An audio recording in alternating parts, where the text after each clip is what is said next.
Eamon Gilmore. Firstly, I want to congratulate the members of the government who have been nominated for appointment by the President this evening.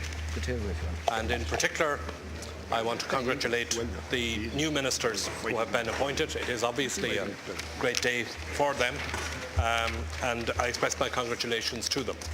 I want to also congratulate my constituency colleagues, Minister Hanafin, who has retained her position in the Cabinet, and Minister Barry Andrews, who is newly to be appointed. And I want to join too in the tributes that have been paid to former Ministers Seamus Brennan and Tom Kitt, both of them Galway men, and both of them representing a neighbouring constituency in South Dublin. This, however, is not a new government. This is a recycled Fianna Fáil government, which has already been in power for 11 years. The captain's armband has been passed to a new Taoiseach. There have been a few substitutions and a couple of positional switches, but it's essentially the same team. And in composition and in its presence, it is, I believe, more of a Fianna Fáil government than we have seen for a very long time. This is the closest thing that we have had to a single-party Fianna Fáil government since Charles Haughey was defeated in a general election in 1981.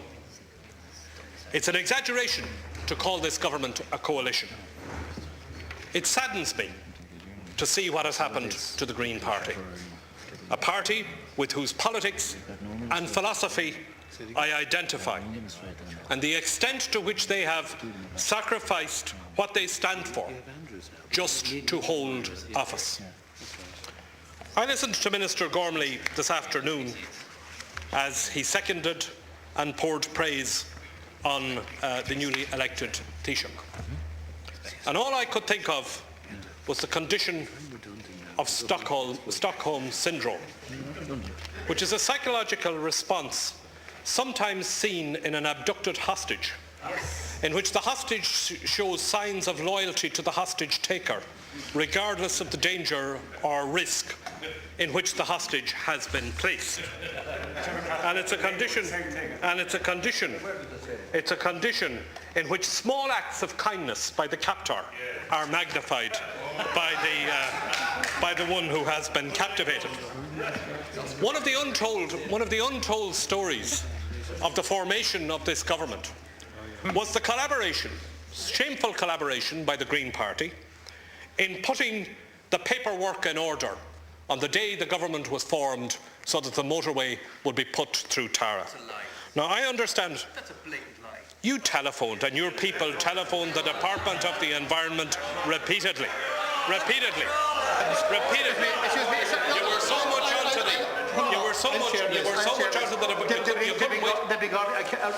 Minister Gormley, I can't allow the.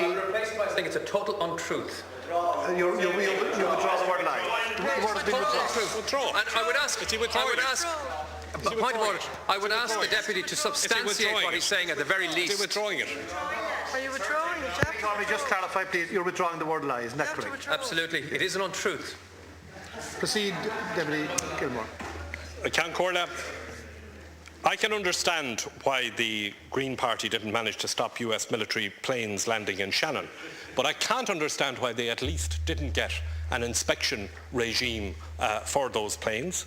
I think there is some irony in the fact that former Minister McDowell, a free marketeer, managed to keep the incinerator out of Ringsend, and now it's going to be built on a Green minister's on a Green minister's watch. On a Green minister's watch, it is now going to be built. The one thing that is new about this government, Ceann Comhairle, is not its composition, but the circumstances in which this phase of single-party Fianna Fáil rule is taking office. In 1997, when the Labour Party left office, the Irish economy was growing at a rate of 10%. Now it's growing at less than 2%, the lowest rate of growth in 20 years. When this government took office in '97, jobs were being created at a rate of 1,000 per week. So far this year, jobs are being lost at the rate of 1,600 per week. When we left office in '97, inflation was 1.5%. Today it's 5%. There was confidence and optimism among people in this country when this government took office. The latest ESRI Consumer Confidence Index is the lowest since it was invented. This recycled government has led this country over an 11-year period from boom to gloom. Now, the new Taoiseach would have us believe that all of this is due to international conditions. And I accept, of course, that the global economy is having an impact here, and particularly the circumstances in the United States. But the new economic circumstances in which this country finds itself is due in no small measure to the poor domestic management of the economy by the very man who this Dáil has elected Taoiseach a few hours ago. For the past 11 years, Fianna Fáil and their allies in government have rode the crest of an economic wave. Ministers have claimed political credit for every economic achievement of Ireland's enterprising businesses and our productive workforce. Deputy Bertie Ahern, who headed that government for 11 years, spent that time going around the country, looking into the eyes of the Irish people, and as Minister Ryan put it last week, asking them, how's the hard-working man? Well, I'll tell you how the hard-working man, and indeed the hard-working woman, is today. They're now paying €400 a month more for the mortgage that they took out to buy their home a few short years ago. A property that is now worth, in many cases, $100,000 less than what they paid for it. That is, if they could find a buyer to buy it. And if that home is an apartment or in a mixed development, they're paying another €2,000 a year maybe in rip-off charges to the developer under the masquerade of a management company, purely because this government has repeatedly refused to take up the calls from this side of the House to legislate to regulate property management companies. And if the home happens to be in some of the sprawling housing estates around our cities, maybe it's left unfinished as the builder has now fled, like so many builders have done in the past.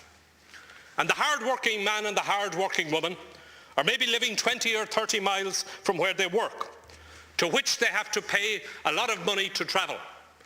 Petrol is now $1.30 a litre. And after paying for the fill of petrol, they have to pay maybe 25 or 30 euros more in a toll charge if they're going through the M50 or any of the approach roads to this city. And as they sit in the worst traffic congestion in Europe, they have plenty of time to think and reflect and worry about the security of their jobs or the future of their businesses. And they listen indeed on the car radio to the stories like we heard last week of the high-level jobs, good jobs, being lost in what is supposed to be the top end of the information economy in Dell, in Loughlinstown, in my own constituency. And that causes them worry about whether they're going to have employment or how well their business is going to succeed in the years in future.